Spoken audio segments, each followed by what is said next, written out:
right, I'll get that to you. Thank you. Thank you, Judge.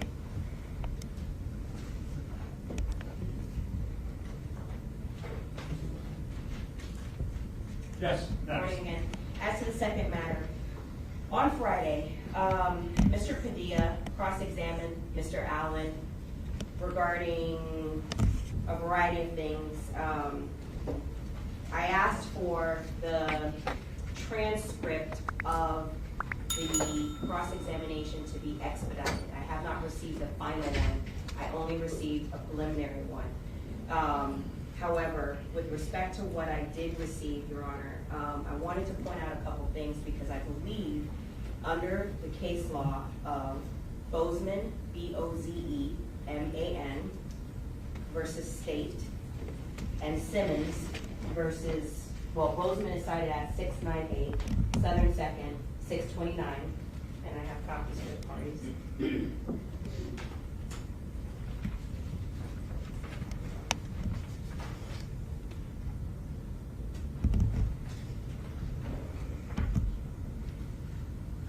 May I approach?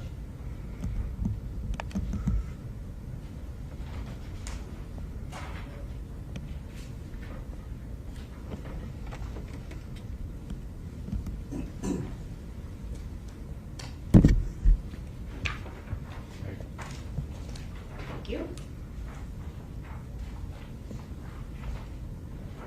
Under Bozeman, which is a 468 case cited at 698 Southern 2nd, 629, there is laid out the doctrine of opening the door, or opening the door rule, as it's called. And in Simmons versus State, 790 Southern 2nd, 1177, which is a third DCA case, that rule is further expanded upon.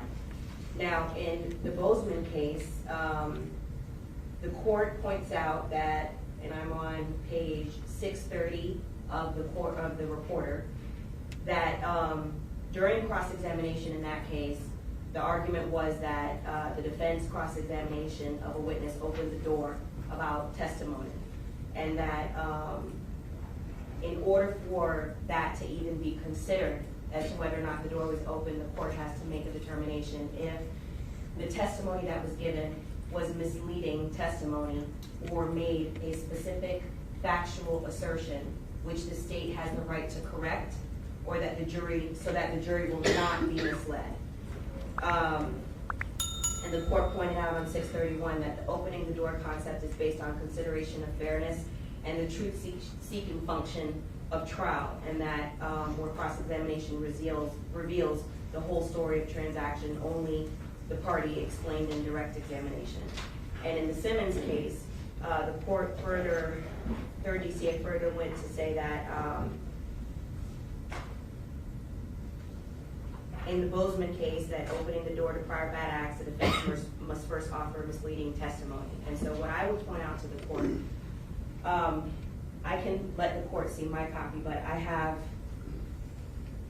17 instances that I've tabbed and highlighted in the transcript from Friday of where Mr. Padilla misled the jury intentionally and was making specific factual assertions with zero evidence that he knew not to be true in an attempt to mislead the jury. And Do you have that, a copy of the transcript recording? it's not page numbered, Your Honor, because it's not a final copy.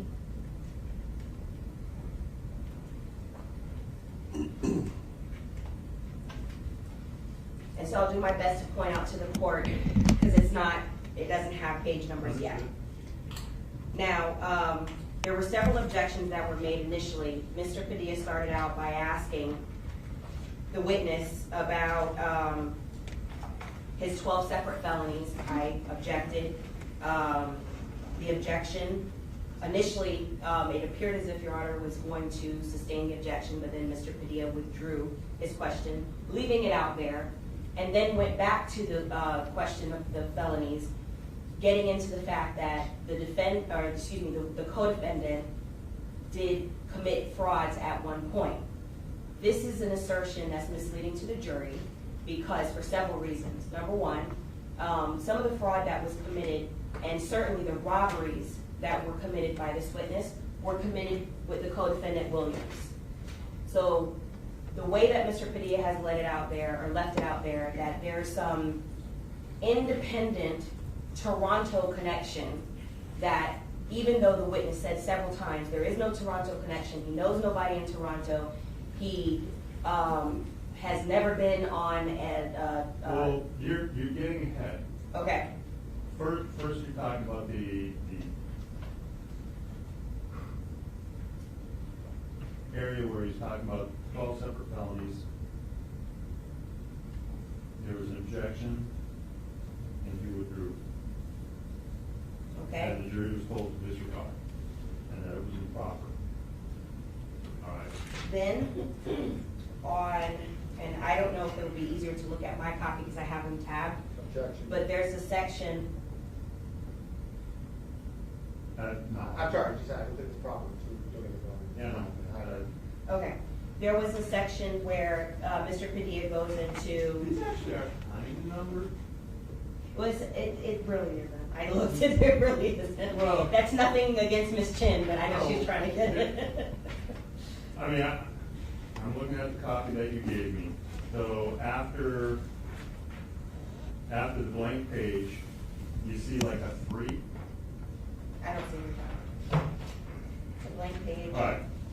First page is cover Oh, okay, I page. see a 2 All and right. then yes. All right.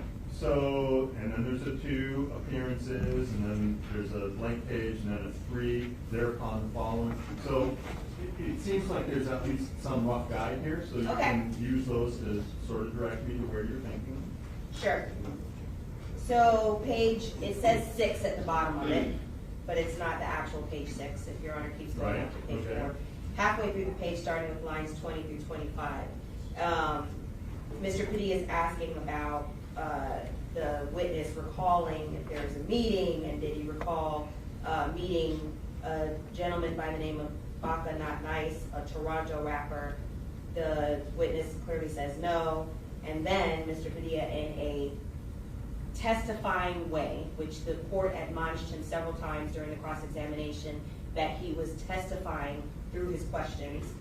Actually, isn't it true that the individual is the individual that allowed you to gain access to the video shoot in February of 2018 here in Miami? Going on to the next page, that you got on the set that day.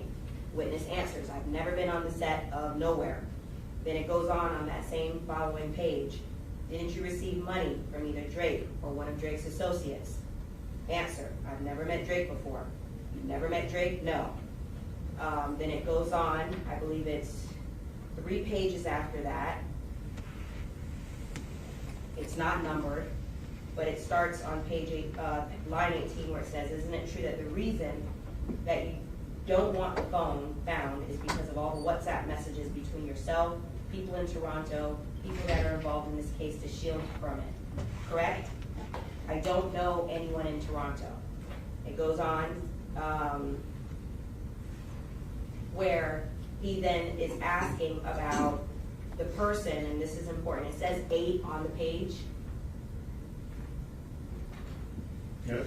Actually, you want to shield people from this case like you did shield with the individual in the car that picked you up. Isn't that true? And from the context of that questioning, based on what was asked during direct, I believe that's referring to when Mr. Allen entered the car, a sedan, a gray sedan, where a female flagged him down and he entered the back seat, and he testified about that. There was a lot of trepidation from Mr. Allen to identify who this person was. First, initially, on Mr. Kimmock's questioning, Mr. Kimmock asked him, and it appeared that Mr. Kimmock took the cue for Mr. Allen not to go further because it could violate some pretrial rulings. But instead, Mr. Padilla kept going and needling the point to say, well, so you're testifying that the person has nothing to do with Toronto, which is the misleading part, that the person picked you up. I objected, and as you can see, Your Honor overruled the objection, so Mr. Padilla kept going and saying, You're refusing to identify the person. It had nothing to do with Toronto. Answer, she doesn't have anything to do with Toronto. He then goes on, talks about how the guns in this case, or asked the witness if the guns in this case, there was some nefarious reason as to why the guns were supplied. First, outright asking improperly that the person who supplied the guns was the father who sells cocaine and is dealing with people in Toronto. Again, that was denied. Then he asked, well, wasn't the person murdered that provided your these guns? Again, that was denied. Wasn't your stepfather murdered? No. All of these things collectively, and I have more to point out, were done in a way to mislead the jury that these were items that were connected to the defense, which I believe he's trying to put together to say that somebody in Toronto or Drake had something to do with this without any evidence of it. Then he goes on to say that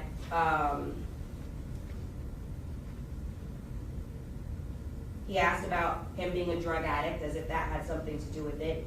That objection was sustained, and the jury was instructed to disregard. But then he goes on, and I don't have the page number. Let me see what's the nearest page number that I could reference the court. It's after what is page 15. It says 15 on the page. It's the very next page, not numbered. Okay. Mr. Padilla asked about if the witness was in a sexual relationship with the witness who the jury will hear from, Ms. Robinson, and about her testimony, and then goes on to say that the reason that he was calling her every day was because they were friends or there was some type of sexual relationship, when in reality, the reason why Mr. Allen had been in constant contact with Ms. Robinson is because she was renting cars for his client to rob people. And that is an incorrect assertion, misleading to the jury, that we, the state, are entitled to rebut at this point, is what I'm arguing. Additionally, Mr. Padilla goes on to say, on that same page, about, and actually Mr. Allen answered that question, so it's left out there, where he says, I was calling her every day because we were renting cars to rob people. Then he says, were you doing that every day or every other day? He says, every single day. Then he goes on, so your testimony now is that every single day, correct? Just about, yes. And then they go on into the frequency of how often this was done. Then Mr. Allen answers through Tony, through Michael, through Dietrich Williams. 2 pages after that, Mr. Padilla continues on asking, well, what do you need 4 cell phones for? And explain that to the jury. And then I'm going through my points. There's so many, Judge. I'm going through my points. What are you saying the door is open to? Okay, so nearly after that, the witness is asked about committing the fraud and the robberies. I would argue that committing the robberies has been open because that is misleading to this jury as to why the frequency that he was contacting a particular witness, also the motive and the intent of that the state has to prove as to Mr. Williams, that there was an intent to rob the victim that day because he'd done it numerous other times. Ordinarily, this wouldn't be testimony that the state can get into, but Mr. Padilla opened that door by trying to create some misleading facts that this had something to do with a rapper in Toronto, people connected in Toronto, a drug dealer dad, a sexual relationship, none of which there's any evidence for, none of which is true. It's actually categorically false. And the state can prove that it's false by rebuttal evidence regarding that. Additionally, Mr. Padilla went into, towards the end of his very abrupt ending of his cross-examination, why the witness is in protective custody, why the witness would be in fear of his life, making it seem as if there's some type of other reason, that there's some other nefarious actors or characters connected to this case that are responsible for that. When in reality, it's his client that's responsible for this witness to be fearful. It's his client that's responsible for this witness to be in protective custody. It's his client that's in a gang that's been threatening this witness's life. And so now, what the jury is left with is that there's some impression or some evidence that does not exist, that there's some connection to Toronto that he received, Mr. Allen received to do this crime, and that he's in fear because of that. Nothing is further from the truth. That is misleading to this jury under the case law, and the reason why I was pointing out all the instances that Mr. Padilla did this is because it was an intentional act on Mr. Padilla to try to mislead this jury. After so many sustained objections, after so many sidebars, he still kept doing it. And so I would argue, Judge, that we then have a right to rebut this evidence because the door has now been opened as to Mr. Williams. And Your Honor will recall, when that last inappropriate question was made by Mr. Padilla, it was so inflammatory that Your Honor gave an instruction to the jury that they should disregard it as to Mr. Boatwright and Mr. Newsom, because Mr. Kimmock, on behalf of Mr. Boatwright, hadn't opened the door, and Mr. Ramirez, on behalf of Mr. Newsom, had not opened the door. It goes without saying that the logic is Mr. Williams, his client, or his attorney, had opened the door, because Your Honor did not instruct the jury as to Mr. Williams, and so now that's left out there, that potentially Mr. Boatwright is not involved with gangs, Mr. Newsom is not involved with gangs, but they can consider that answer can go to Mr. Williams. So I'm asking to correct what is misleading facts that have been left with this jury. And I think that the case law says that in the court's discretion, it would be appropriate and proper to do so. Judge, first of all, I want to start off by saying that I emailed all state attorneys and I asked them for the case law that they were going to sign today. They didn't give it to me. 30 minutes ago, Judge. I want to point that out. Okay, Judge, there's a huge discrepancy in the way that she's presenting what occurred and what actually occurred. What actually occurred is that the state's cooperating witness, while testifying, in a deposition in December of 2022, when asked, who is the individual that was in the car that picked you up, said, I don't know. Fast forward, under direct examination with Mr. Kim, under direct examination, when asked by the state, who is that person? I don't know. Then all of a sudden, the next day, when Mr. Kimmock asked, I don't think you want me to answer that in front of the jury. So, the persistence, and the only thing that really matters in that transcript is how I was scrutinizing the state's cooperating witnesses' response or his inaccurate statements. He went from, I don't know who it is, to, in one day, I'm afraid that person's going to kill me. And as a defense attorney, I have every right, on behalf of my client, to get into how does that change from one day to the other. And that's what I was doing. And I did not open the door. I believe, and I don't have the benefit of having read the case law that she cited to you, but I'll tell you right now, I know what I did, and I did not purposely open any door. I was simply doing my job. Now, regarding the issue of gangs, Judge, this is a constant sword shield for the state. They have, through the entire time, said this is not a gang case. They didn't charge it as a gang case. However, everybody involves a gang, and my guy's the leader of it. And every single time that I do anything, I'm tiptoeing through a field full of landmines. If I ask, why does Leonard Kerr, a Lyft and Uber driver, have the money to have two security guards here? Oh, I opened the door. Everything that I do is now opening the door. She's the one that didn't charge us as a gang case, and that was apparently, that's her decision. But now every single thing that I do on behalf of my client is I'm opening the door. Now, she actually, when I asked that question, and if you look at the transcripts, look at what I asked. Are you in fear of your life? Yeah, yes. And then that's when he says, they're in a gang. They're in a gang meeting. I'm asking about the identity of the person that's driving the car. That's who I'm talking about. And that's what he said. That is not opening the door. That is not opening the door. So she goes sidebar and now says that it's a concerted effort by all of us to force him to say that. And I'm here to tell you that if it's any concerted effort, it was a concerted effort by the state because that's their own witness. So a couple of options could exist. Number one, they failed to properly prepare their witness. Because if they would have known that the identity of the witness was gang related, she could have done a motion in limine to prevent it. Number two, it was on purpose. Obviously, I'm hoping that it wasn't, but I have to make that argument that it could have been on behalf of my client. Or that Robert Allen is a liar.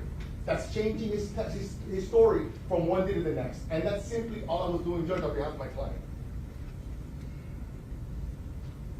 So everything, I feel like if everything that I say, Mr. Allen was, Mr. Allen says that my guy told him to do it. Well, isn't it true that you told my client, or you were chauffeuring my client around? Every single thing I feel that they're gonna argue that I opened the door. I don't think that I opened the door. I don't think that anything that she stated to the court is a grounds for the court to open the door to the detriment of my client. And the fact that the state's own witness is the one that apparently, after being prepared and after being admonished not to do it, said, they're in a gang, I have to move for a mistrial on behalf of my client. All right, thank you. So, Oh, sorry, Judge, I have one more thing. Sorry. And regarding the fraud, if the court looks at the transcripts, the state's own witness is the one, when asked, why do you need so many phones, said, oh, because of fraud. I didn't open that door. He's the one that said it was because of fraud. Sorry.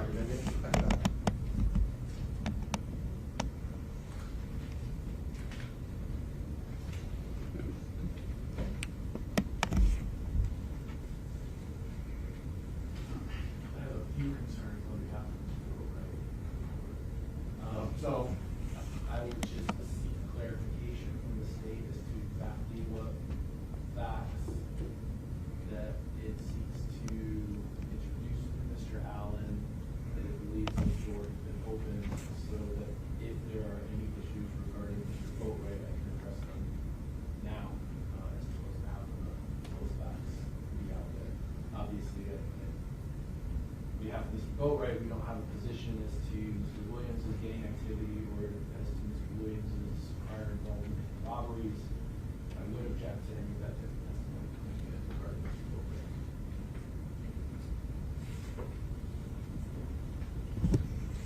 I would join on behalf of Mr. Newsom and ask for any clarification regarding whatever the state feels may inure to the detriment of my client based on the cross-examination by Mr. Padilla. I don't see anything. I appreciate the court's curative instruction. It was right on point at the time it was made. all right.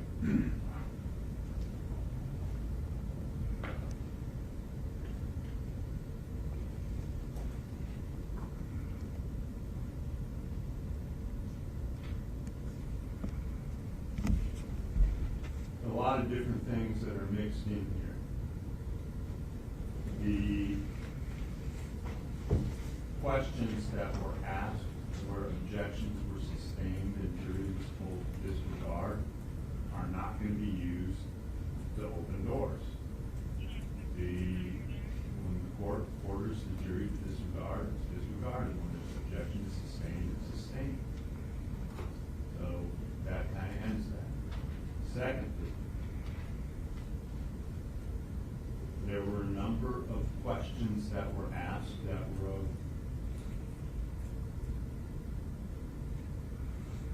that there's no, at this point, nothing in the record that shows the basis. Were you paid by, someone else? Are these orders coming out of Toronto? They said no. I don't know what you're talking about. I've been to Toronto, okay? It is incumbent upon the parties, or the state, or whoever, to remind the jury that what the attorneys say is not evidence. The evidence is from the stand.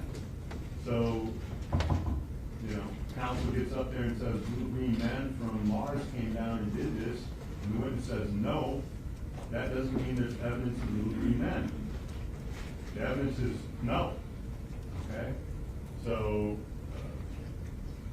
that takes care of that. With respect to, again, opening the door on the game thing, that objection was sustained. The jury was given a lengthy curative to disregard. I didn't tell them in disregarding that they should consider it against Mr. Williams, but I went out of my way to make sure that they did not consider it against Mr. Newsom or Mr. Boatwright, because they had not caused the controversy, so it was the court's feeling that they were entitled to additional extra protection, where the protection of them just to disregard the question and answer and the lengthy curative was enough to take care of that. It does not, therefore, open any doors. You don't open doors when the court sustains an objection and tells the jury to disregard it. No, I can't unring the bell, but that is the legal equivalent of saying it is as if it did not happen, you are not considered. Okay, so that certainly doesn't open doors. As far as the why'd you call this person every day? We were committing robberies. I guess it's up to them to decide who the we is in that. We have a lot of rules which insulate defendants from having the case decided upon, not upon the facts involved in a particular crime, but that we insulate them from having jurors make decisions based on prior acts. This is all based on the American system of justice, that we know human nature is, if someone's been convicted of burglary 7 times before and they're accused of a burglary, jury might say, yeah, I kind of think they probably were. So we don't let them know that.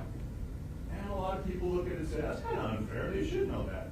No, because the charge in a particular burglary case either stands or falls on its own evidence and not on that person's propensity. Should they be convicted, then the judge is in a position to say, you're an 8-time loser here, and definitely consider that. But the jury, in deciding whether or not the presumption of innocence has been overcome, is based on the facts of the case that you have and not to be drawn in by this other stuff. While Mr. Padilla may have come very close to opening doors, and he has his own reasons for going into areas that he goes into, I have an obligation to make sure that error is not committed by allowing something in and doing a balancing test. I don't see getting into the side issues of what robberies they've committed together in the past. We're not going to go there. Had he not asked those questions, it would still come out that Mr. Allen's a 12-time convicted felon, although I think it's, only 2 cases, it's 12 counts. That can be clarified on redirect if you think it's been misrepresented, but he was quite candid with the jurors as to what he had done before. And I don't think he was trying to hide it, and I don't think that was improper. I don't think that opens the door to every misdeed that any of these particular defendants may or may not have engaged in the past. That's why we don't typically allow it. And I don't think the door's been kicked open to that extent under a balancing act that I'm going to allow you to get into that or to ideas about game things. I think it's well clear from Mr. Allen's testimony that he is frightened of retaliation. Whether or not a person's in a game or not doesn't make that fear of retaliation any more or less strong. His testimony that was not objected to or that was not jury was not told to disregard is that he's in fear. Okay, so that's out there, and you have that. As to the 2 cases that you presented to court, once again, I remind all counsel to understand the difference between an appellate court saying this is what you should do and an appellate court saying that a judge did not abuse the judge's discretion by allowing something to happen. Those are 2 different things. And in this case, in these cases, the appellate court said that the judge did not abuse discretion by allowing it in, but I don't know that they stand for the fact that the judge should have and ought to have, and all judges in the future should. They're merely saying we don't think that led to error here. And I would also tell counsel that bringing cases like Simmons, where the appellate court uses the tipsy coachman doctrine, is not one that the court usually wants to follow, because it's essentially saying, well, the judge's reasoning wasn't all that good, but he got to the right place somehow anyway. And so I don't find those to be totally on point or persuasive to the court. So I do not find that the court has been open on these things. Objections were made, rulings were made, either sustaining or overruling, and a curative was given. That's Ms. Butler, do you have something as well? I do, Your Honor, yes. Alexander Butler, on behalf of the state. Before I begin, I will hand over my case off to counsel. Briefly before she starts, Judge, could you just go on the motion for mistrial that I have on my file? I kind of already ruled No, on it's it, fine. that sidebar 4 is denied. Okay, no, and the sidebar I didn't join, I just joined now for the first time, I just wanted to record this. Okay, it's denied, you can't create your own error. Thank you. May I approach, Your Honor? Yes.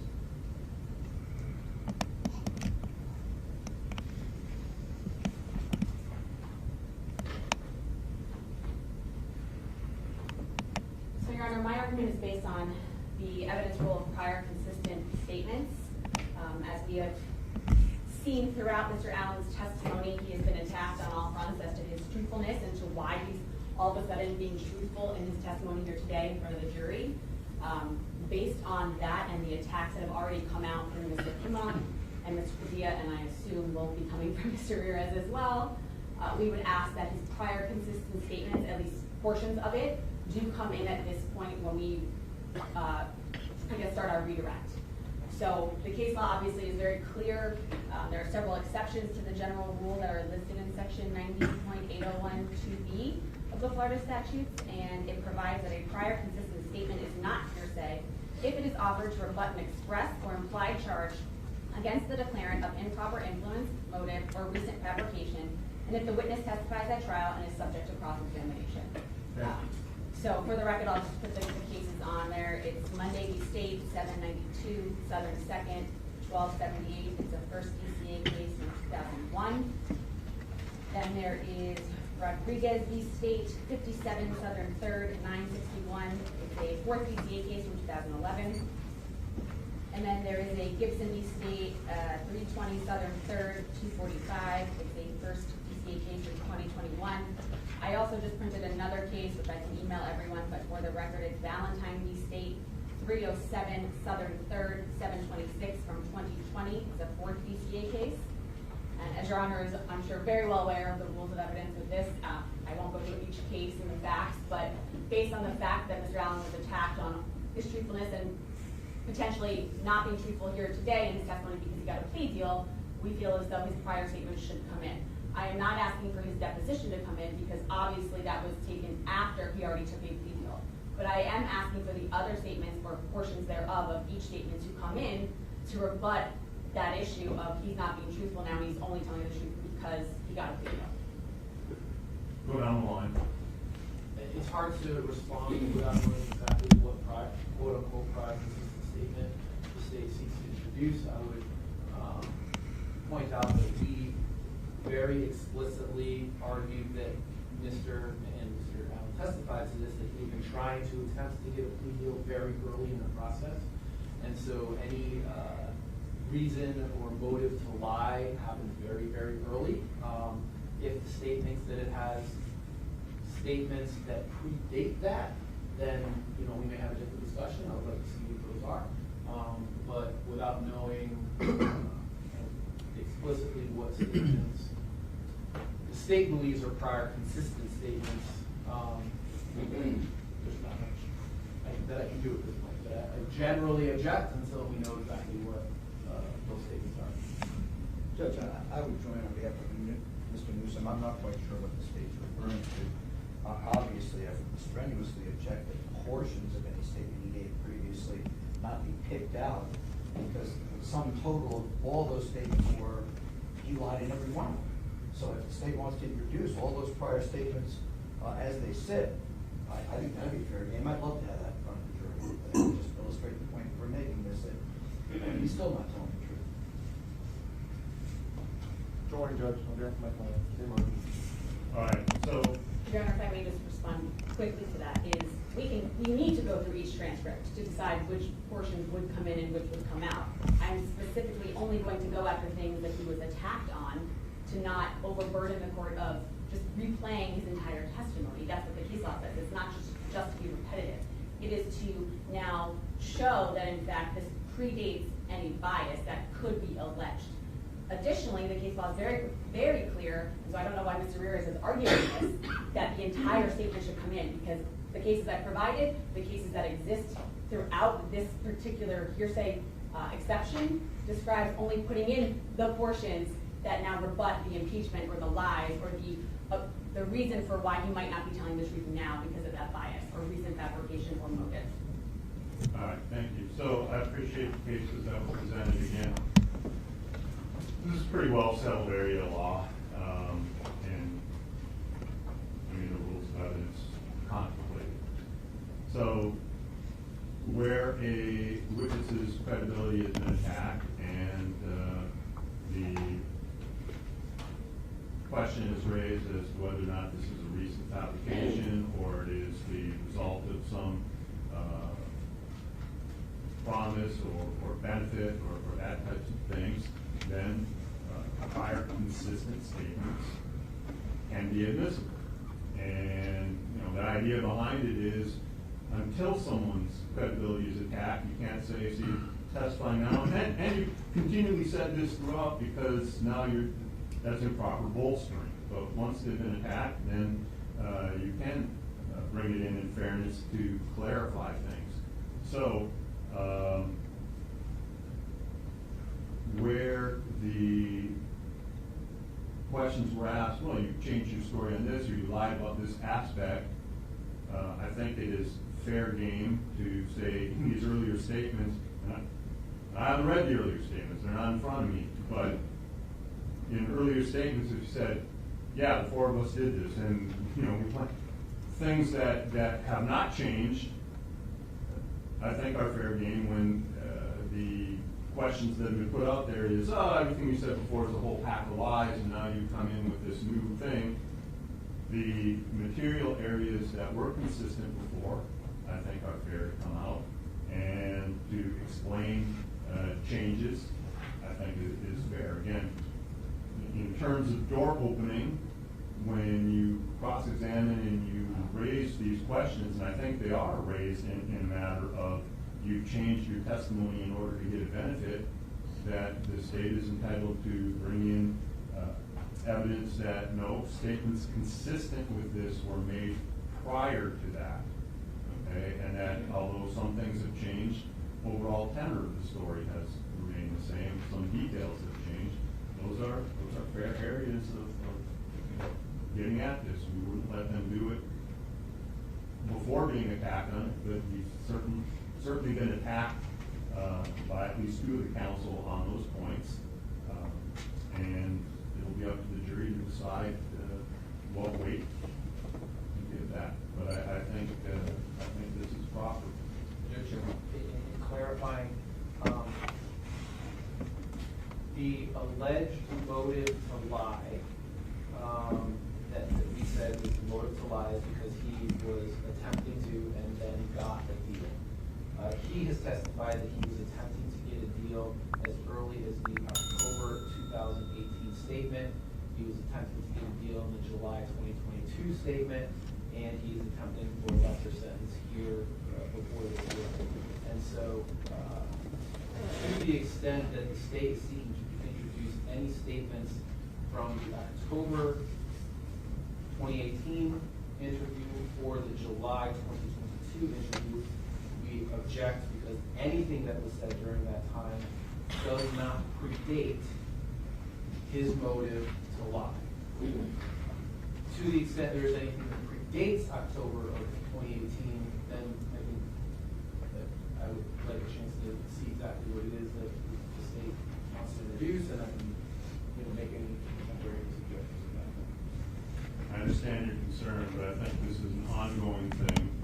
Again, I have not seen the earlier statements, but it appears to me from the testimony that has come out that Mr. Allen essentially was attempting to minimize his involvement at first by saying like, well, I didn't know there were guns there. And then later on he said, all right, so I knew about that. And that a lot of the changes and the lies that he has admitted to appear to be him minimizing his own involvement as opposed to changing the involvement of others. And I think it's fair for the state to point that out. So that's my ruling. I will listen for contemporaneous objections, and I mean, we still have another cross to get through, but I think on redirect that the prior statements have been attacked to the point that the state is allowed to rebut any inference of that was done merely to in furtherance of this deal, or that it's recent fabrication.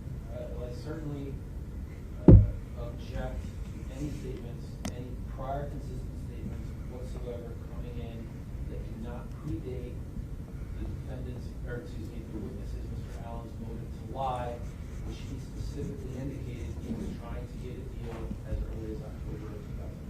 I understand your objection.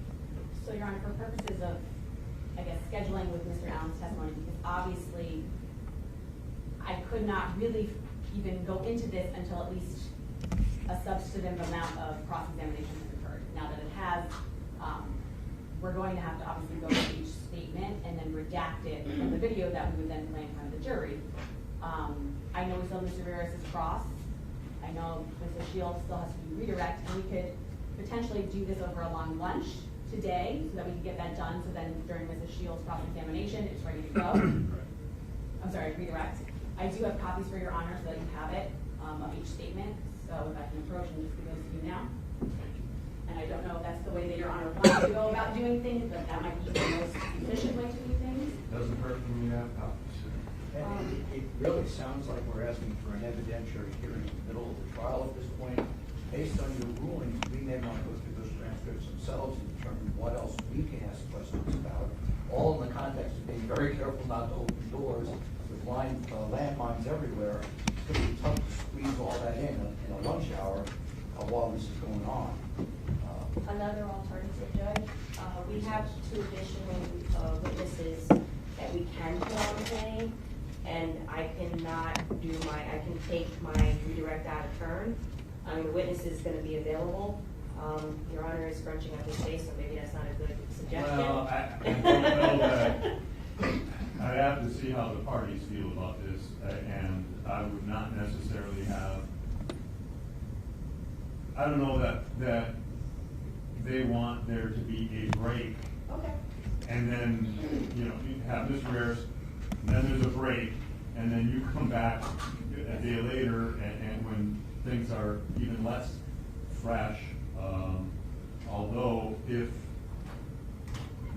the parties are in agreement to do that, take the two out of turn, so everyone can look these things over, and then Mr. Rares will have his opportunity to do the cross on the following day, and then you redirect, and then any recross. If everyone's in agreement with that, I'm okay with it. I don't know that I want the defense to be done and then there to be a day break before you get your chance to redirect. So there would be a break now? I'm saying, yeah, we would just go with the other witnesses now if that's what we want to do. Okay. And the witnesses are going to be available at 1 anyway, Judge, so they're not here just quite yet. Do we have a moment to confer, judges, as co-counsel, perhaps? Yes. John, can you outside yourself over a moment about strategy? Sure. Necessary to address this. They're all on this side. They're still in reception, yes. These are the three pictures that are allowed, that are incorporated in the report box. Yeah, they need to be marked. Where we're going. No, she'll cover it. Yeah, no, well, they were offered as they'll be temporary direction as important. Thank you so much.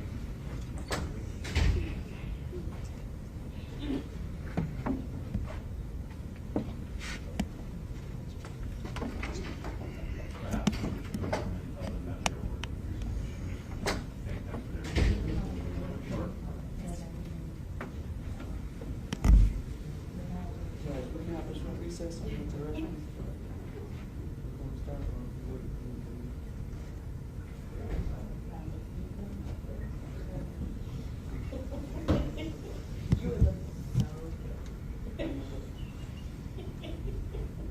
Right, look. I'd like to come to a consensus on how to proceed regarding perhaps taking witnesses at a turn and keeping it moving. We do not, all three do not agree to that, so the other alternative would be, I think, something we all agree on, which is not perhaps the best, most enjoyable course of action, but I think we do need an opportunity to review all the transcripts the state just handed you, which you didn't get copies of. Fair enough. Look at exactly what they're trying to get in, give some rulings, so we don't have to be popping up and having other line lines blowing up. And then proceed forward at whatever point in time that works best for all parties. Your suggestion is to, Your Honor, just to be clear, they already have all these transcripts, they were provided in discovery, but. well, we just want to see what you. I Same understand, exact ones we okay. have. But I think we are in agreement that if Your Honor does not want to pause after the cross of Mr. Ramirez and then do this hearing and go through the transcripts and then have Mrs. Shield do her redirect, then I think what Mr. Ramirez is saying is probably us pausing for the day and. Yeah, so here's what I said I don't want is we move on to other witnesses and then come back to redirect. It just, for whatever primacy and recency things, I think they need to be stick together. So I think it fails. I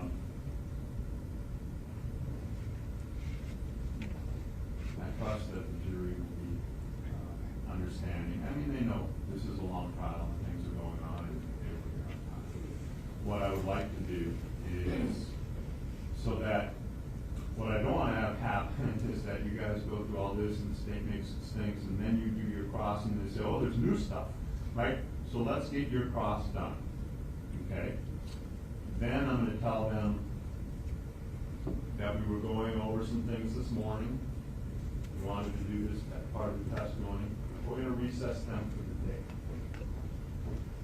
You guys can take an extended lunch, whatever. We'll come back sometime later in the afternoon, flesh this stuff out. First thing tomorrow morning, redirect.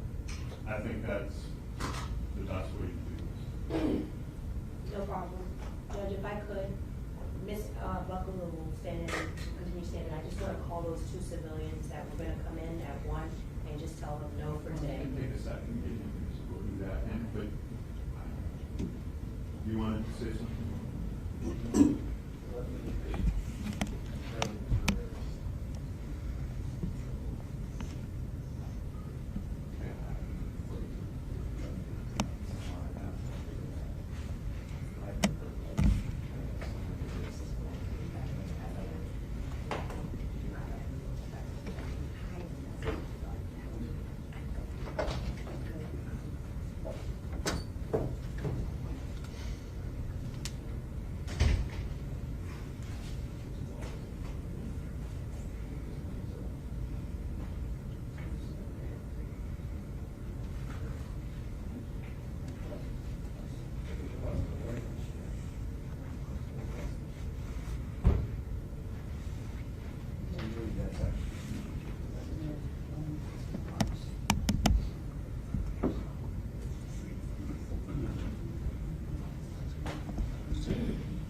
We're fine.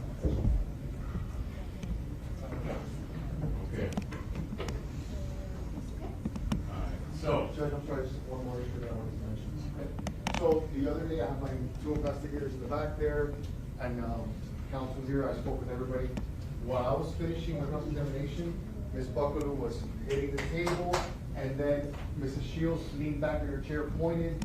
Then when we went to the sidebar, Ms. Buckaloo is basically making facial expressions, and the jury's right there. So I would just ask the court that everybody maintain facial neutrality and not, and limit the dramatics because the jury's watching. I just wanted to mention that now. Number one. Number two, Judge, in the future, if they're gonna hand the court something, I would really like a courtesy copy of whatever they're gonna hand the court. Move forward. Thank you. Again, Judge, they have those copies of the transcripts. They were referring to them in their cross-examinations, left and right. So those are the transcripts that I referred to. As for facial expressions, I don't recall any facial expressions I made, and if I'm sidebar, I'm looking at Your Honor, I'm not looking at the jury, so. I will expect all counsel to report themselves. I understand what you're saying regarding, we may have it, but still, I believe that if anybody hands the court anything, they're obligated to give this, exact copy to the other side. Because I don't know what they gave. I think if you already have it, you already have it. The court indicated it does not have copies of these previous statements that, as counsel indicated, you made reference to, and she's handed me, so.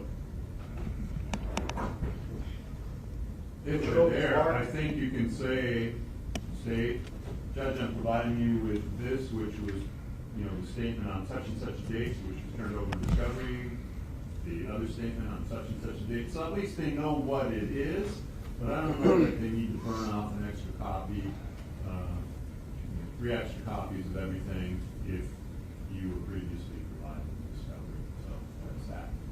Mr. Barris, if you're ready. I guess so. Probably need to.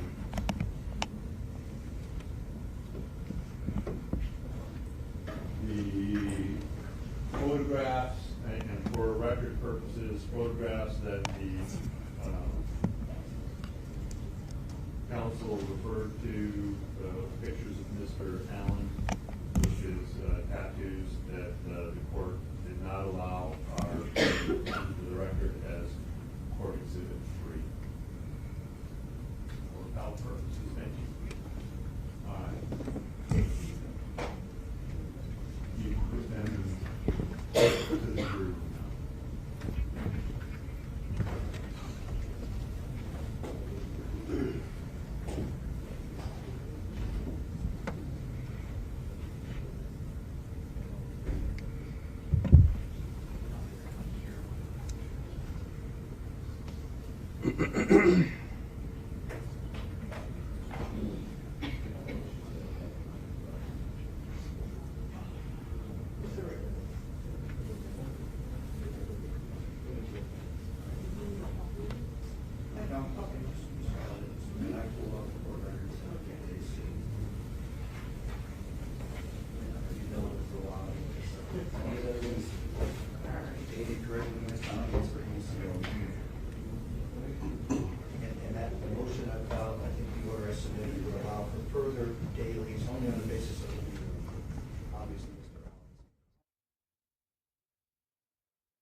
noise either.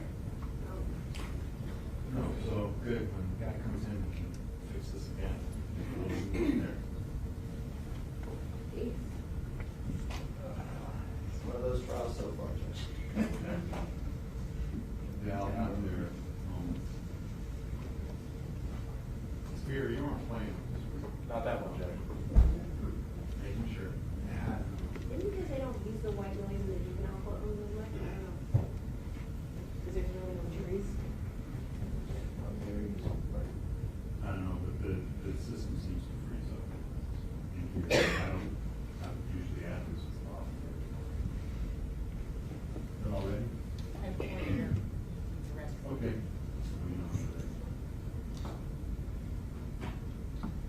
Mr. Allen, it appears that the microphone's not working well, so project.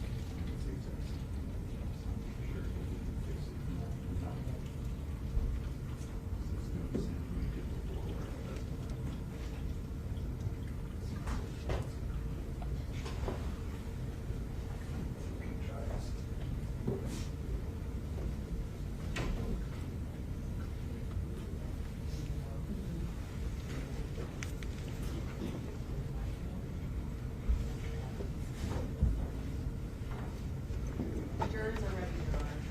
All right, pretty much.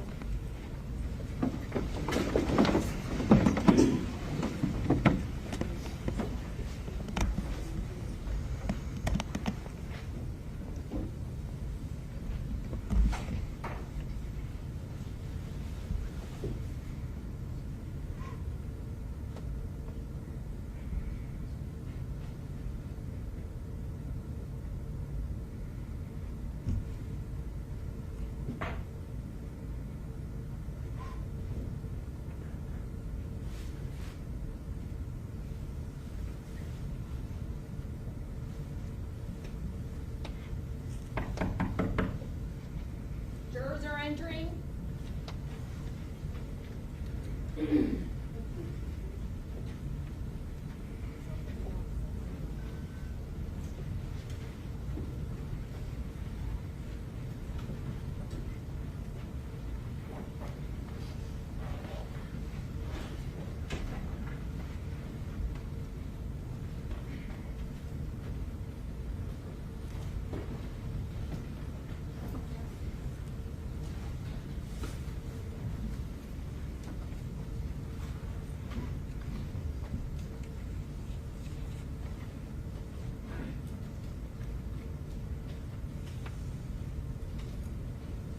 Parties may be seated, call on the order. Parties present. Good afternoon, welcome back. I trust you're all able to avoid any important exposure to media and so forth. Thank you. Appreciate that. Apologize about the late start. It's not the fault of any of the parties. We were all here, we were all on time, we were working through some other issues that need to be addressed. So, again, I appreciate your patience and understanding. I mean, I guess, I already used the central time zone thing. I guess I could try like Pacific time for the Super Bowl. I won't do that, we're just busy. But I appreciate your patience and understanding as always.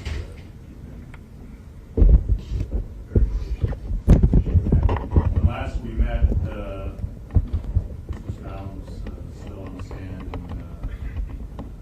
counsel for Mr. Newsom about the cross-examination. So let me ask, Mr. Allen, you are the same Robert Allen that was here on Friday? Yes. I remind you, sir, you are still under oath. Counsel? Thank you, Your Honor. Cross-examination, they have Mr. Lewis.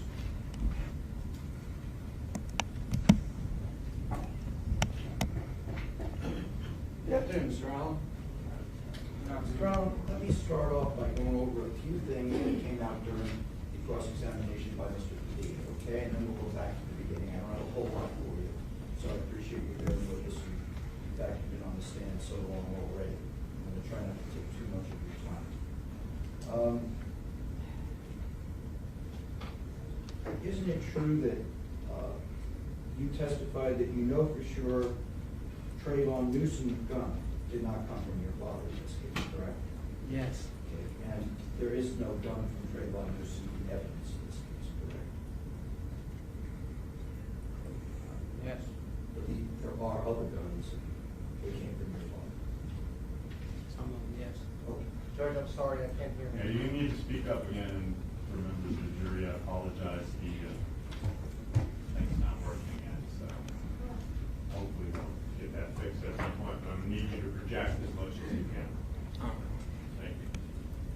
And Mr. Allen, when this thing happened, you wanted to flee to escape justice, correct? Yes.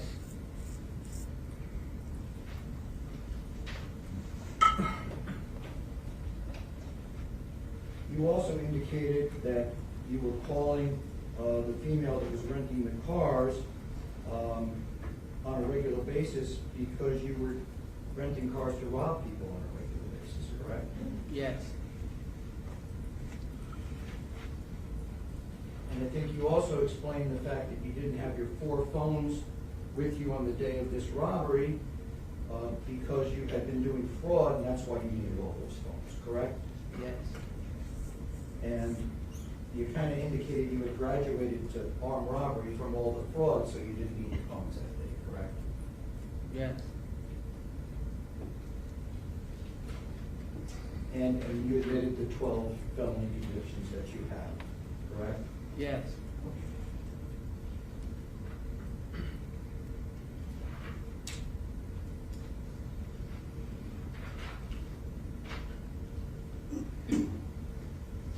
And you can't recall how you got rid of the phone that you did have with you that day, correct? Yes. But you did admit that you got rid of it because you thought there was evidence on there that could make you look guilty in this particular crime, the one you wanted to avoid justice for when you fled, correct? Yes.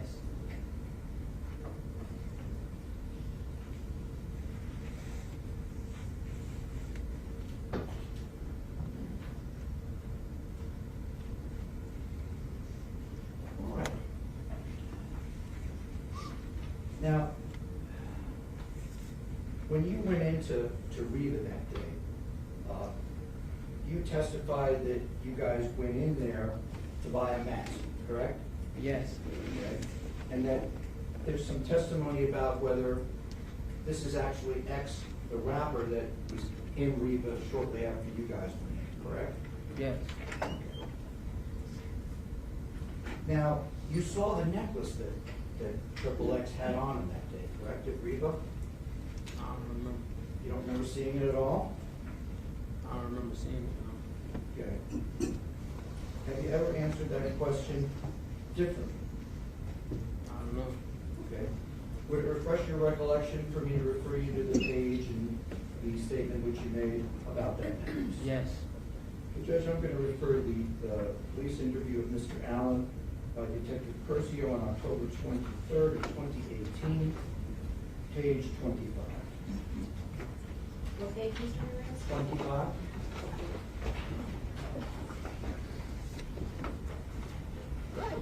And if I might approach you. You might. Mr. Allen, same process you learned the other day. Just read this to yourself and see if this refreshes your recollection.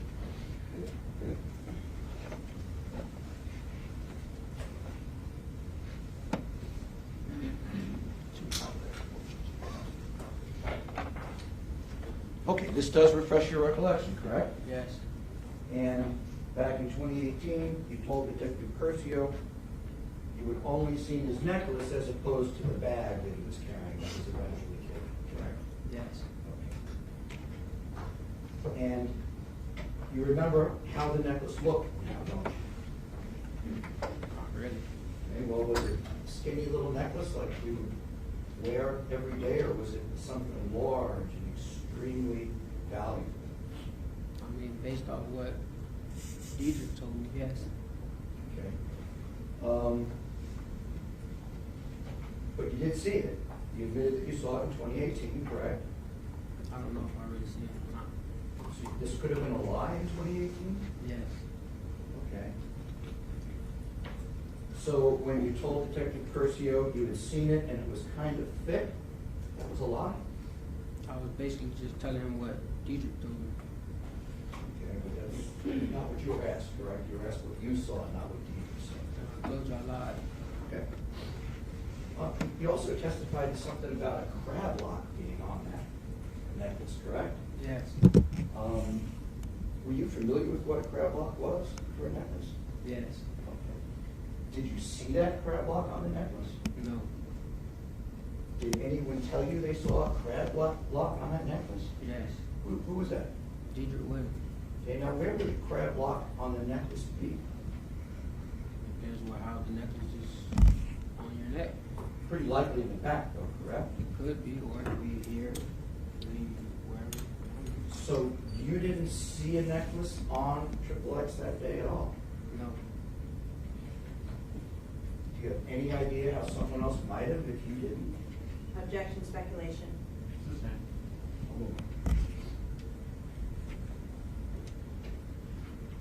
So when this happened, we saw the video, jury's had a chance to look at it. You're in that car that pulls up in front, correct? That blocks him from leaving the Regal parking lot. At that Dodge time. Journey? Yeah, Yes. you're in that car. Yes. So how far are you from what's happening at that car? I mean, They're actually standing in front of the window, so I can't see. okay, but how close are you actually? I don't know. Looks like about the same distance I'm standing from you right now. Would that be fair? Could be. Because the car pulled right in front of the other car and blocked it off. And you're sitting in there and the car didn't back up. Your ex's car didn't back up, right? Yeah, but I'm on the passenger, I'm on the driver back seat, Right, but you're very close, correct? I guess, yes. Okay.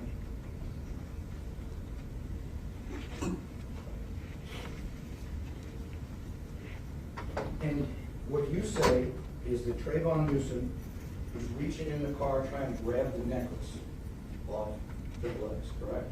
Yes. Okay, and you saw that, you were close enough to see that, right? And I seen him going like this, so I assume Grabbing at the necklace, right? he hadn't. Okay. I mean, I think later on you even talked about, well, there was some talk about don't try to grab it because it's got the crab lock on it, it won't come off easy or anything, right? Yes. And in fact, you say, well, Trey tried to grab it anyway, even though he was told specifically not to take the necklace. Yes.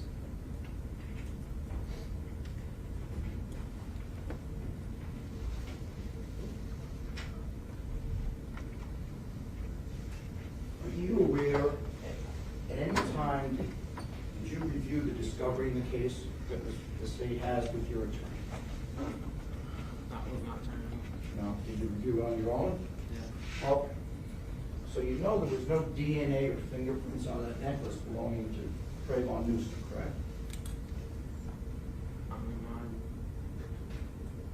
I didn't get the whole discovery. I'm sorry? I didn't get the whole discovery. Oh, you didn't. So if that was in there, you didn't see it? Okay.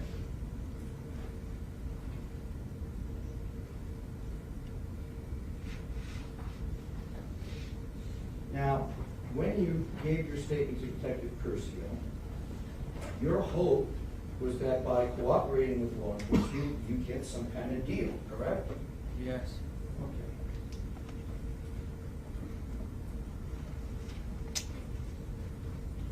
And is it fair to say the way you were answering questions wasn't satisfying Detective Curcio or Detective Bronson, who I think was there as well, correct? Objection, speculation, the effect on the listener, and hearsay. Rephrase. Okay. Did Detective Curcio explain to you that if you get your deal and it works out, you're gonna have to be 100% correct in everything you say? Objection, hearsay. Not over. Overruled.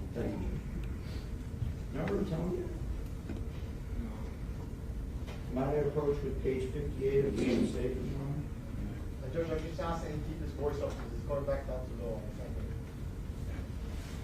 I'm going to ask you if you remember Detective Curcio telling you what I've highlighted here in this portion in the middle of page 58.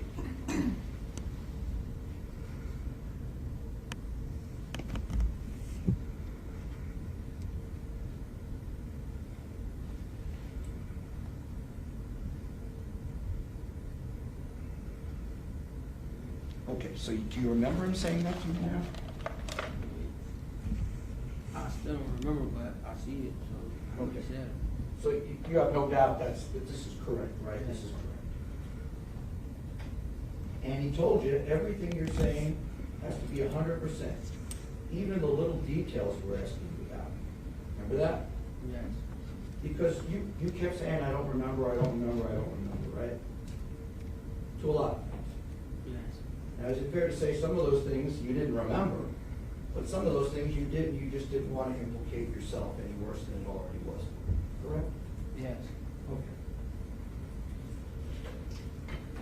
But do you remember when he said you have to kind of remember everything these guys were saying? Right? Part of what I just read you. Yeah. Okay. So you saw when Detective Curcio said you got to kind of remember everything they were saying. Right? Yes. Put pressure on you to remember everything, right? Yes. Objection asked and answered. You didn't remember everything. Correct? Yes. But the pressure was on you to come up with something, they said, right? No. Objection argumentative. Can I answer the question? Go ahead. Didn't you feel like the pressure was on you when they're telling you to remember things you don't remember? I mean, I just think he knew I was lying. Okay. Fair enough, and you weren't going to get a deal with the lies at that point, right? Because you weren't giving them enough information. Fair enough? I don't understand what Okay, well, when a detective tells you during an interview when you're trying to get a deal from you, that you're not doing very well, because you got to remember everything 100%, and you got to remember everything they were saying, but you don't remember everything they were saying. You got to try to give them something, right? So, fair enough. Yes. So some of the lies you made up were based on the pressure that was being put on you at that time. Objection argumentative. Sustained.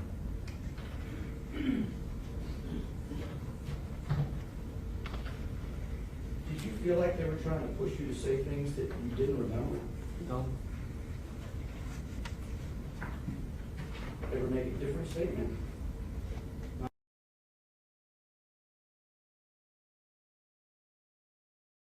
I'll show you 61, see if this is the same answer you gave the other day. So you even told Detective Curcio, I think it's like you're trying to push me to remember, say something I don't know. Right? Yes. Sounds like you were getting put under some pressure, and it sounds like you weren't afraid to tell him, hey, you're pushing me to say things and make things up. Right?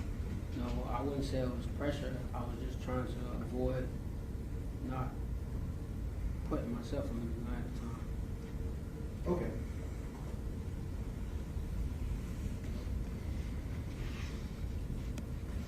Now, after this happened, you've testified that everybody is on their phones to try to find out, was this man actually shot? Did this man die? What's on the news? All of that, right? I don't remember saying that. Okay.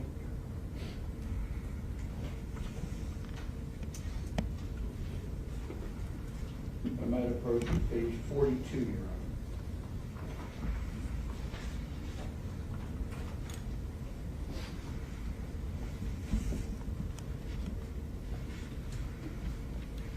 This is page 42, and this is the portion I'm asking about. Can I ask Mr. Ramirez to give the line number that he's referencing, please? Detective Curcio's question on 5 starts it. Recall? Okay. So Detective Curcio says, well, I mean, later on, everybody was on their phones to check the news, like to see what happened, right? Yes. And that's true, right? You guys were all on your phones to check what happened, right? Yes. Okay. Trayvon too?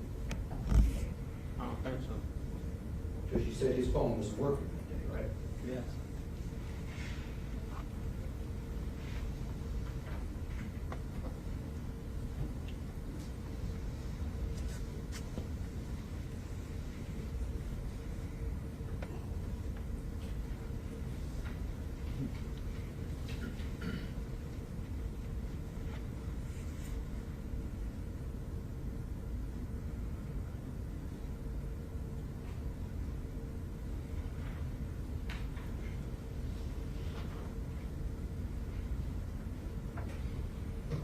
Now, later on in that same statement that you gave back on October 23rd, 2018, Investigator Bronson, former Detective Bronson, who was then with the State Attorney's Office, talked to you a little bit too about what you were telling him, right?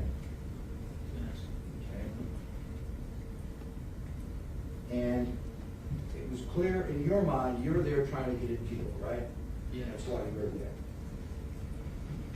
And it also appears it was clear that Detective Curcio and Detective Bronson knew you were there trying to get a deal in your case, correct? Yes. Now, this may seem like common sense, but the more help you can give the state to prosecute the individuals they think may have been involved, you believe the better your deal might be, correct? Yes.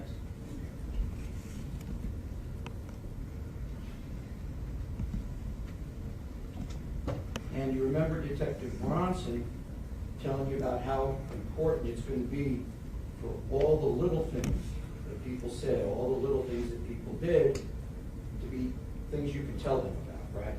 They want to know every detail you possibly remember, correct? Yes.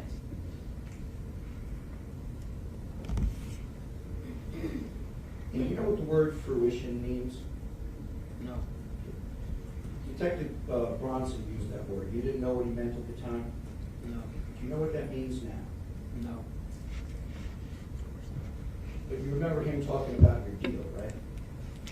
Detective Bronson? What? No? My approach with page 77, refreshes recollection.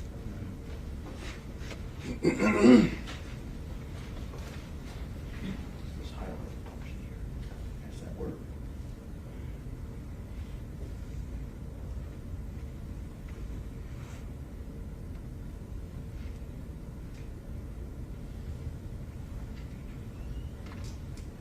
Remember that? That refreshes your recollection, doesn't it? Yes. So that word fruition, he followed it up talking about you get a deal. But if you blurt something that was said by one of them and you haven't told us, well, wait a minute, you didn't tell them, he says to you, correct? Yes.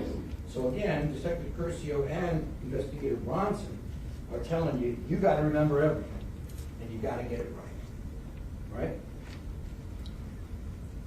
Yes. For the deal to come to fruition, for you to actually get a chance to testify here, as you have finally after many years of attempts, correct? Yes.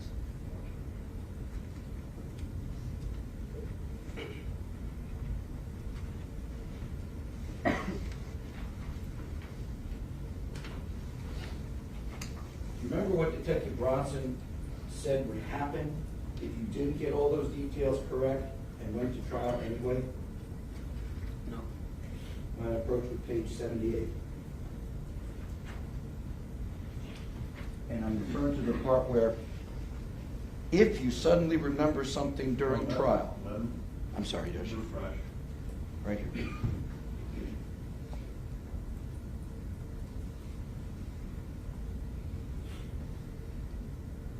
Remember when you said that?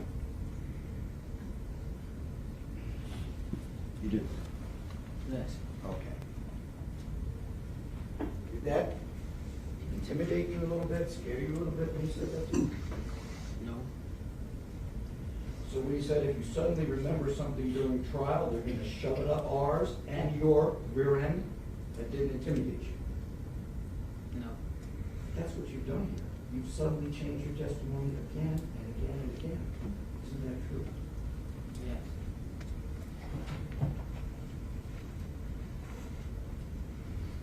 Remember towards the end of your statement on October 23rd, 2018, you had a visitation that day at the jail, right? May I approach the page 84? What page? 84.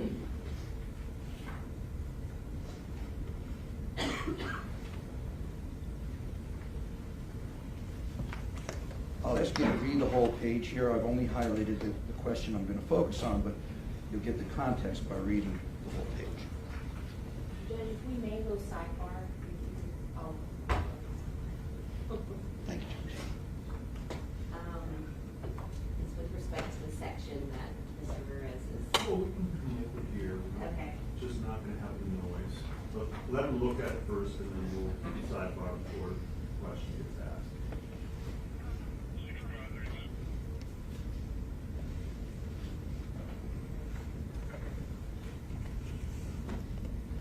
Tell me what the objection is.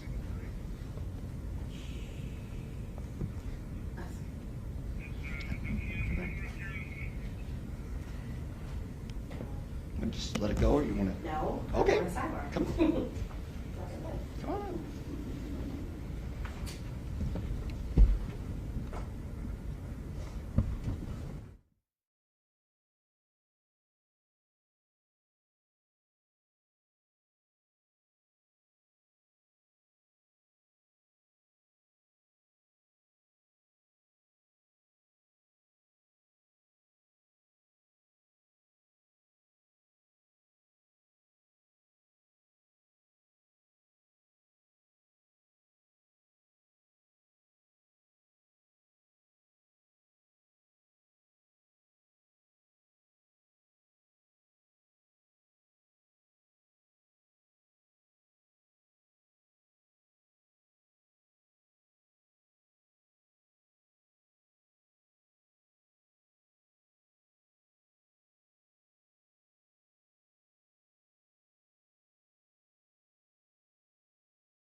Mr. Allen, again, you were placed under oath about your knowledge or involvement in this particular matter. When you spoke to Ms. Machida on July 28th, 2022, you remember that day, don't you? Yes. And you remember her coming to you, and, or maybe you were brought to her and gave a statement to her, correct? Yes. Okay.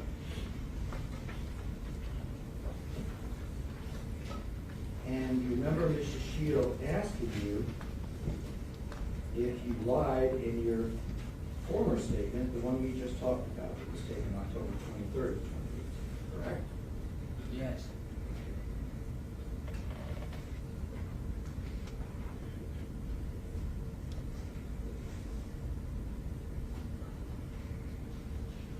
On that day and time, you still maintain that you didn't know there was going to be a robbery taking place, correct? On July 28th. I'm sorry? On July 28th, October. Right, you're still telling Mrs. Shield that you didn't know there was going to be a robbery. That's probably it. And she went on to ask you, did you know that they had guns? No, I didn't. I didn't really know what was in the bag in the backseat. Here you told everybody, yeah, there were guns in the backseat. You do doing robberies regularly, right? Yes.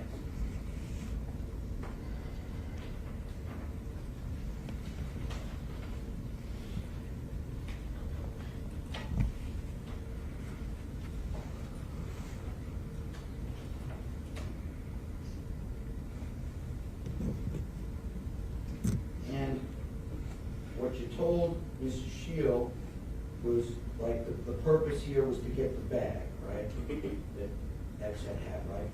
Yes. Because somebody made an assumption that there was a lot of money in the bag, right? Yes.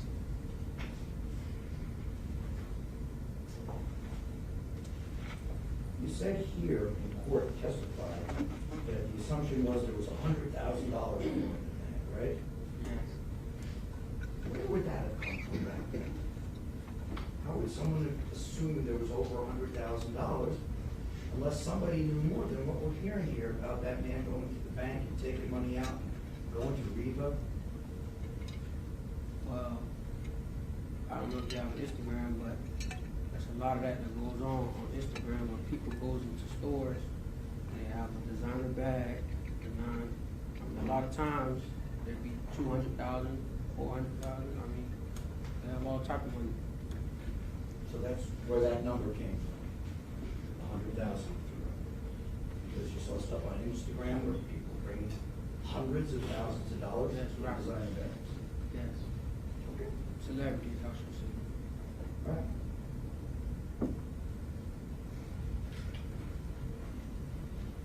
And you're also still on July 28, 22, saying that the mask that was purchased was going to be just for dirt bike riding, not admitting that it was to be used in a robbery, correct? Can I see it? Don't remember saying that? Now, I wrote this page 18 of the 7/28/22 statement.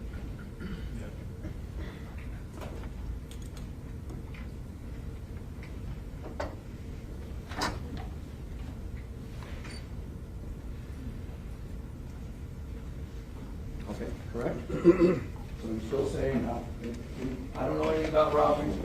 I didn't know there were any guns. I thought they were going to use the mask for the dirt bikes, right?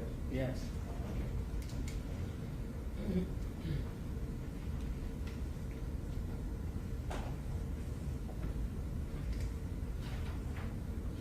Now, here you testified at trial that you were certain of how the money from this robbery was broken up between, you said, 4 people, right?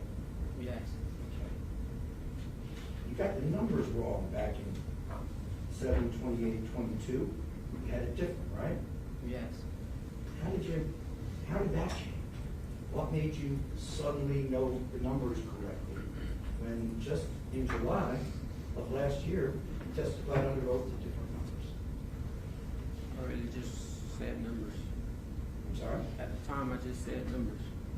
You just threw out numbers? Yeah. So are you just throwing out numbers here too? No, Well, why would you lie about the numbers? How would that make you look less guilty, lying about the numbers that other people have? I don't know.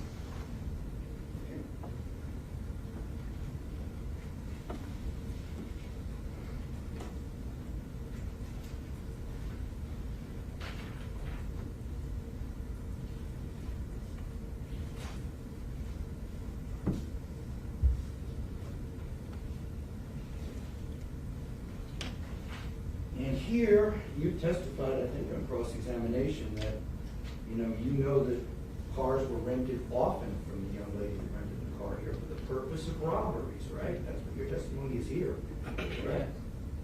But back on 7/28 of 22, you said you had no idea, right? I think I did, yes. And you also said you had never rented any cars from that lady before, right? Probably did, yes. Okay. Who are you trying to protect there?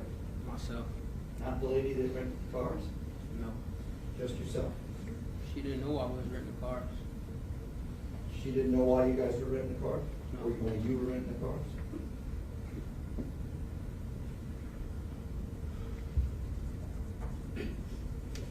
Now, here you testified pretty specifically about all the firearms that you say were involved in this particular crime, right? Yes, You didn't know back in 7/28/22 what kind of firearm you were gonna say Trayvon had, right? which I didn't know. You didn't know. Isn't that true? I don't get what you're saying. Do you remember being asked, what kind of gun did Trayvon have? What was that? Okay. And your answer was, I think, 357, one of those. Yes. But how can you go from then, not sure, to definitely here, I know it was a 38. Somebody tell you we think it was a 38, so that's what you have to say. No. So how did you get that wrong? And why would you lie about that back then if you in fact knew exactly what gun you were using?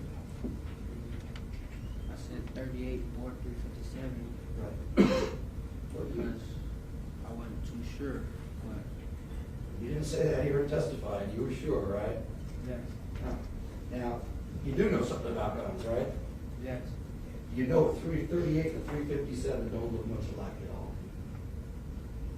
38 with a long barrel, yes, they kind of do. You think it looks like a 357? Both have the same, they both have long barrels. Probably don't think in common, you're right about that.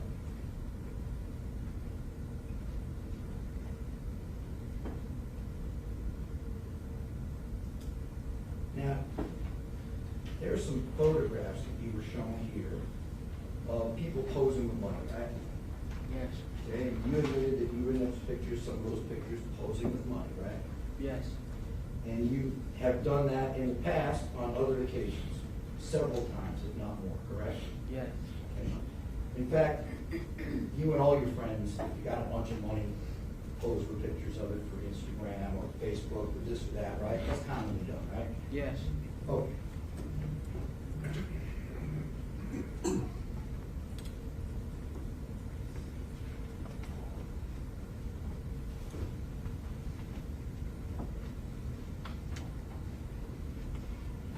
In fact, you were shown some photographs of you posing with some money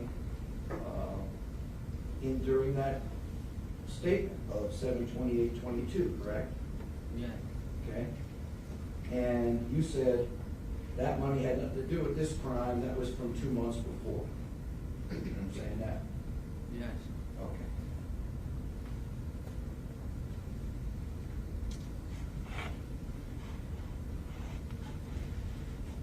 I think you also said that, the money you had in there might have been from a girlfriend that gave you the money, or some other friend that gave you the money to hold, right?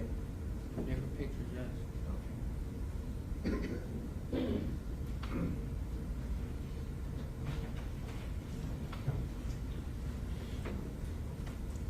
All right, so you've been arrested years have gone by, you're still trying to get a deal. You finally have an opportunity to come in here and testify the way you are to this jury. Get your deal. And at that point, you have to give a deposition to the defense counsel in the case because you're going to be a state witness, right? Yes. Okay, you gave that deposition on December 8th of 2022, right? Yes. Okay. Now, on December 8th of 2022, just some months back here, you were asked about other statements that you had made previously under oath, where you didn't say the same things you were saying, correct? Yes. Okay? And you still didn't want to admit you had lied in those earlier statements, right? Yes. However, when you were asked, was everything you said in the 7/28/18 statement 100% the truth, you testified yes under oath on December 8th, 2022. Remember that? I understand your memory may not be that good, but something like that. I'm going to go to page 10 if I might, of that deposition under oath, Robert Allen, December 8th, 2022. Question by Mr. Kimmel. You said page 8? I said page 8, I think.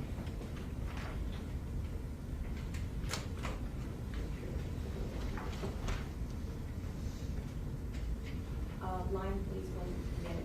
Yeah, you know, I'm sorry, it goes on from page 8 all the way to page 10, and the point I'm making is on page 10. So if you want to glance at page 8, here they're asking you questions about that statement, prior statements. And the important part that I'm saying they're asking you about is on page 10. And this is where you say, it's not possible.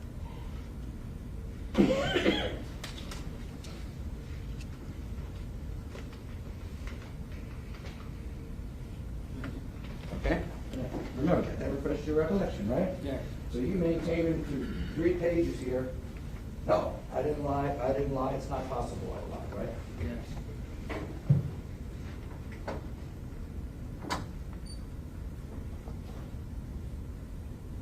Now let's just briefly go back to that necklace. Because you were asked about that necklace at the deposition, you remember that, don't you? Yes. Okay. Do you remember what you said about my client being told something about that necklace? Yes. What did you say? Deidre Williams told him not to grab the necklace because it had a crab lock on it. Not to try to grab the necklace because it had a crab lock. Yes. So I guess somebody knew there was a crab lock on that necklace, right? Miss Deidre did. You didn't see that. Did you? You didn't even see the necklace, you're telling us. No. Okay. So a crab lock makes the necklace harder to steal, right? Yes. Doesn't make it impossible to steal, does it? Yes. You think it does? Oh, no. No, I mean, you can It still takes rip longer. off somebody's neck if you grab it right and pull hard enough, right? Yeah, but it'll take longer. Huh? It'll take longer. I'm sorry, I didn't hear you. It'll take longer. It'd take long. Yes, the robbery hook. You probably gotta grab it harder, right? I mean, You gotta get your finger onto it, right, somehow? I don't know. I mean, I would tell him to take it off. Right. So, but your testimony is that before you say that 2 of these men got out of the car to commit this robbery, that the 3rd man who's on trial, he said, don't try to take that necklace because it has a crab lock on it. Even though we have no idea how that person would have known that or why they would say that, right? Yes. But you say you saw the person on that video reaching in, grabbing at the necklace, trying to pull it off, right? Yes. And that's pretty clear on that video, correct? Yes.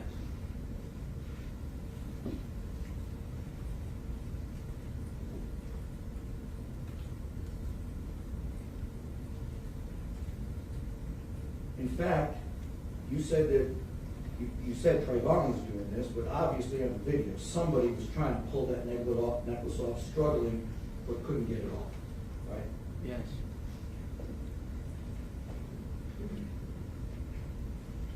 Now, you also changed your testimony about when the bag was opened to find all that money, right?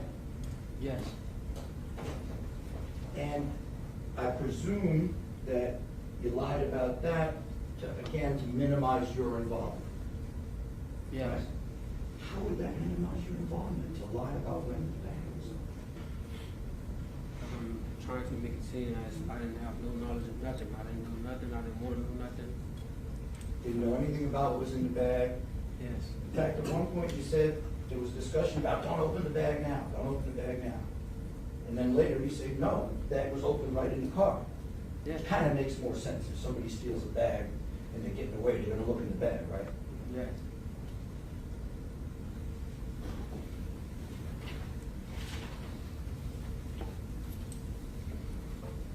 Now, after this happened, you decide you're gonna try to escape justice, you're gonna flee, and you go to Fort Pierce, correct?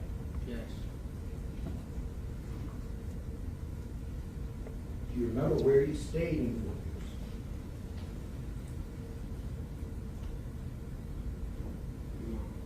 No. Do you remember how you got to Fort Pierce? Yes. How'd you get there? My dad's smokers. I'm sorry? One of my dad's smokers or addicts, whatever. I don't know what you call it. Dad's smokers or addicts? I'm not sure I understand what that means. I'm pretty sure the jury doesn't. My dad is a drug dealer, or was a drug dealer, and I'm assuming he paid him or whatever to take us to Fort Pierce. So your dad paid a drug addict to take you to Fort Pierce to escape justice in this case? I don't know if he paid him or not, but I'm assuming he did. Okay. And was this a car, a truck, or a van? Don't remember what kind of car you were driving in from Fort Lauderdale? I know it was a car, but I don't know what kind of car. I don't remember. So it was a car, or was it a truck, or a van? It was a car. Okay, do you remember being asked that question at that deposition on December 8th of 2022? Referring to page 72 of my approach.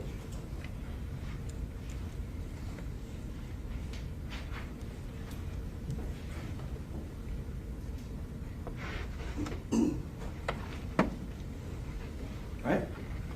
So when you were asked, was it a car, a truck, a van? I don't remember was your answer, right? Yeah. And now today you tell us, okay, it was a car. Right? That answer, yes, we do. Yes. Okay.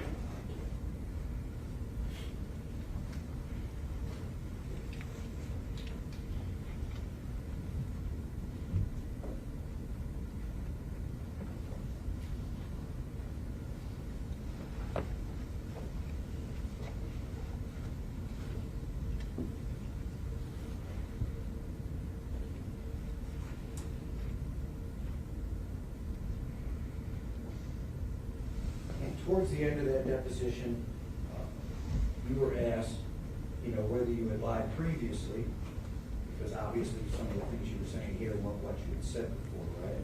Yes. And when you were asked if you had lied before in the case, you remember saying, no, I didn't. Yes. Another lie, right? Yes.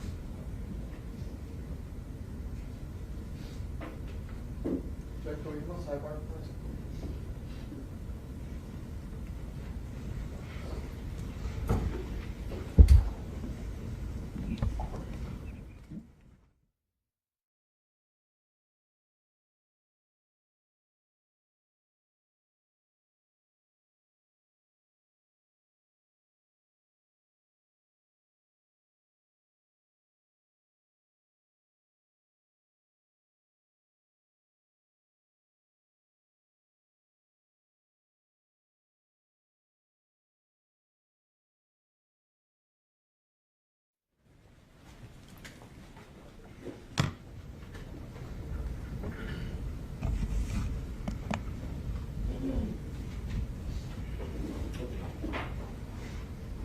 So, in your mind, Mr. Allen, you're well aware that the better you testify here, the more likely you are to get the deal that you want.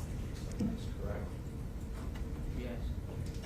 So you know that if your testimony convicts these three men, you're probably going to get a better deal than if it doesn't, correct?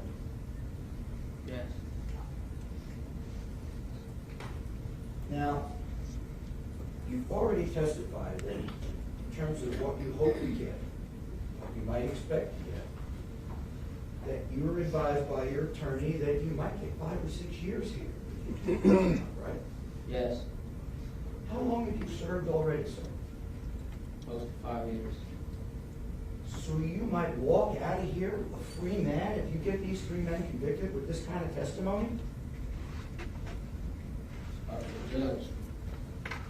I don't have anything further. Thank you very much, sir. Just like that,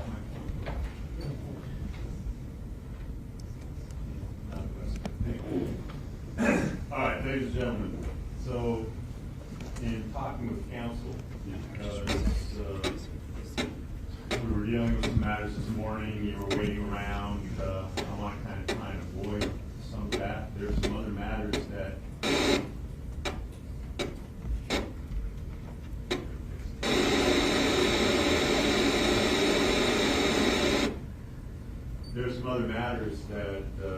we need to discuss and things that we need to go over. And I've been trying to gauge time with council on how long these discussions will go on, and they could be for a couple of hours. So you got lunch, and then a couple of hours of us talking with you sitting, and at this point, I'm not going to waste the rest of your day and have you just be here for another 30 minutes in the late afternoon. You've been patient enough. So I'm going to recess you guys for the rest of the day so we can work with what we need to, and then when you come in tomorrow, all that's been fleshed out. I think at least that's more fair than having you hang around for go to lunch and two and a half hours and sit in the back and get another 30 minutes of testimony a day. Also, I do want you to understand that, as I told you before, trials like this, we have things that come up. This is kind of normal, everyday things that happen in trials. I'm quite used to it. And so what I don't want you to think is, oh man, this puts us a half a day behind schedule. The schedule that we gave you at the beginning, about how long we thought this case would take, anticipated these types of delays. So this isn't putting us off course. This is just, part of what we figured would be going on. I want you to understand that as well. But I just think in fairness to have you sit around all day for another 30 minutes, you're better off going about your personal affairs and coming back tomorrow, and then we'll have a longer stretch. So if that's acceptable to you, I will excuse you for the rest of the day. As with each time we break, I'll remind you not to form any definite fixed opinions in the case. Leave all the evidence, arguments, counsel, instructions of the law by me. Until that time, do not discuss the case even among yourselves. During the course of the trial, we take recesses. You're permitted to separate, go about your personal affairs. During these recesses, you shall not discuss the case with anyone or permit anyone to say to you in your presence. If anyone does, when you're on the jury, ask them to stop, leave them before the matter of deputy. If you see any of the parties, witnesses, defendants, anyone else associated with the case in the hallway or anywhere else, and they ignore you, they are not being rude, they're following the court's orders. I'm hopeful that we will get under